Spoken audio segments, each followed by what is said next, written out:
brought to you by Silver Pumps. Top quality और consistent performance के लिए सिर्फ सिल्वर पंप्स नाम याद रखना।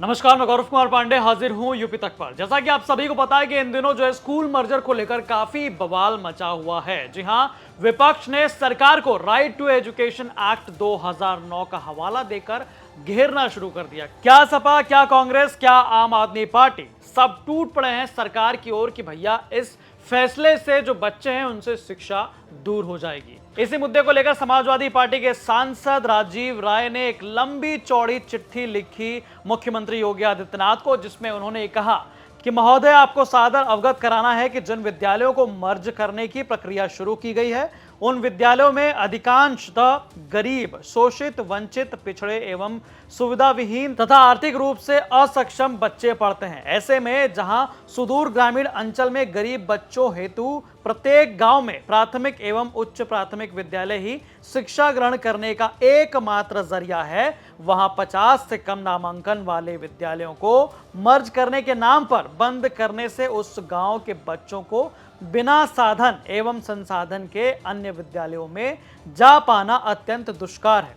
प्राथमिक तथा उच्च प्राथमिक विद्यालयों को मर्ज करने का निर्णय न सिर्फ शिक्षा विरोधी है, बल्कि यह भारत के संविधान के अनुच्छेद 21A शिक्षा का अधिकार अधिनियम RT एक्ट 2009 और नीति निर्देशक तत्वों के अनुच्छेद 46 सामाजिक न्याय की मूल भावना का स्पष्ट अवहेलना है। नजदीक विद्यालय में मर्जर के नाम पर बच्चों को 3 से 5 किलोमीटर दूर तक जाना पड़ेगा। इसका सीधा असर यह होगा कि स्कूल ड्रॉप आउट दर बढ़ेगी। विशेष रूप से बच्चियां बड़ी संख्या में स्कूल छोड़ने को मजबूर होंगी। इसके परिणाम स्वरूप बाल श्रम में वृद्धि होगी तथा बच्चों के शिक्षा की निरंतरता टूट जाएगी। इसके अलावा उन्होंने यह भी लिखा कि महोदय, मर्जर के नाम पर सिर्फ विद्यालयों में ताले नहीं लगाए जा रहे हैं, बल्कि बच्चों के भविष्य पर ताले लगाए जा रहे हैं। अंततः मैं आपसे आग्रह पूर्वक मांग करता हूं, पहला, इस मर्जर नीति को तत्काल प्रभाव से रोका जाए। हर गांव में RT एक्ट के अनुसार स्थानीय स्कूल की गारंटी दी जाए। शिक्षा में निजीकरण और विकेंद्रीकरण को बढ़ावा दिया जाए। शिक्षकों के शिक्षण कार्य से इतर गैर शिक्षण कार्य बिल्कुल न कराए जाए। नए शिक्षकों की नियुक्ति की जाए। विद्यालयों को अत्याधुनिक सुविधाओं से लैस किया जाए। तो यह साफ तौर पर समाजवादी पार्टी के सांसद राजीव राय ने जो है चिट्ठी सीएम योगी आदित्यनाथ को लिखी। इनके अलावा विधायक अनिल प्रधान ने भी चिट्ठी लिखी इस मुद्दे पर और साफ तौर पर उन्होंने ये कहा कि ये शासनादेश सर्व शिक्षा अभियान, सबको शिक्षा तथा निःशुल्क और अनिवार्य बाल शिक्षा अधिकार अधिनियम 2009 की मूल भावना के विरुद्ध है। क्योंकि जनपद चित्रकूट एक आकांक्षी जिला है जिसमें विद्यालयों के विलय से ग्रामीण क्षेत्र, मजरों एवं दुर्गम क्षेत्रों में रहने वाले बच्चों के बाल अधिकारों एवं शिक्षा के मौलिक अधिकारों का हनन होगा।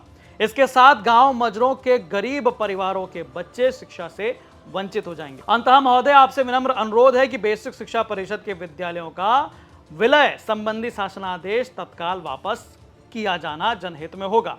यह साफ तौर पर विधायक अनिल प्रधान ने, जो कि सदर चित्रकूट से विधायक है, इन्होंने चिट्ठी 24/6/2025 को लिखी। और वहीं राजीव राय जो सांसद सपा के हैं, उनकी जो चिट्ठी हम पढ़ रहे थे वो बेसिकली 22/6/2025 को लिखी गई थी मुख्यमंत्री योगी आदित्यनाथ को। तो साफ तौर पर पूरा विपक्ष जो है वो इस मुद्दे पर एकजुट हो चुका है। सरकार के इस फैसले को लेकर काफी विरोध कर रहा है कि ऐसा नहीं होना चाहिए। आपको बता दें कि वहीं दूसरी ओर सरकार या विभाग की तरफ से जो अधिकारी हैं उनकी तरफ से इस फैसले को लेकर क्या कहा जा रहा है, ये बताते हुए गोरखपुर के BSA साहब ने हमें बताया।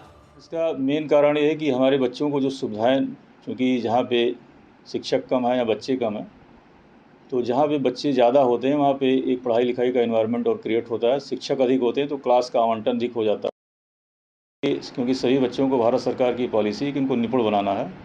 तो इस दृष्टि से ग्रेड लर्निंग देने के लिए उनको इस तरीके से व्यवस्था बनाई जा रही है, क्योंकि इस बार पॉलिसी है कि 75 से जहाँ अधिक स्मार्ट क्लास से लैस करेंगे और ICT लैब से लैस करेंगे, तो इस प्रकार सारे बच्चों को सुविधा मिल सके। क्या इससे लग रहा है सर शिक्षा की गुणवत्ता बढ़ेगी या बच्चों के फ्यूचर के साथ? नहीं, इससे शिक्षा की गुणवत्ता बढ़ेगी और बच्चा हमारा और सीख सकेगा। और ये 1 से 1.5 किलोमीटर की परिधि में है और उसी ग्राम सभा में है और बच्चों की सुविधाओं को देखते हुए पेड़ बनाया जा रहा है। तो यहाँ बीएसए साहब का कहना है कि इस फैसले से न केवल बच्चों की शिक्षा का जो स्तर है वो बढ़ेगा, बल्कि उनकी जो भागीदारी भी इसमें बढ़ेगी। तो आपकी इस पूरी रिपोर्ट पर क्या कुछ राय है, हमें कमेंट करके जरूर बताएं। बाकी तमाम खबरों के लिए आप देखते रहें यूपी तक। धन्यवाद।